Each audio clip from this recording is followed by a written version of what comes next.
umushinjacyaha mukuru w'igihugu cya Cote d'Ivoire yavuze ko uwahoze hari umuyobozi w'abarwanya ubutegetsi akaba na kandida perezida Guillaume Soro ashobora kuzafungwa ubuzima bwe bwose biturutse ku mugambi wo guhirika ubutegetsi harimo gukusanya intwaro.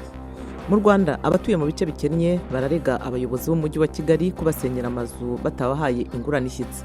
Byateje uburakari mu bakene bumva baratereranywe na guverinoma ishaka kuvugurura umurwa mukuru. Muri Kenya abaturage ibihumbi 2,000 bo mu mujyi wa Kisumu ubu ntaho bagira bajye ku musaya nyuma y'imvura nyinshi yateje imyuzure mu mazu yabo. Cameroon igihugu cya mbere muri 17 bya Afurika byabonye ubwigenge mu 1960 kiziziza isabukuru ku itariki ya mbere y'ukwezi kwa mbere mu gihe kiri mu bihe bikomeye by'imidugararo mu mateka yacyo. Muri Afurika y'Epfo ho inkuru y'ingurube yababariwe yagombaga kubagwa yahawe izina rya Picasso ni imwe mu nkuru z'umwaka zakunzwe cyane muri Afurika. Yatumye hakusanywa $1,000,000 yo gufasha imiryango iharanira imibereho myiza y'inyamaswa.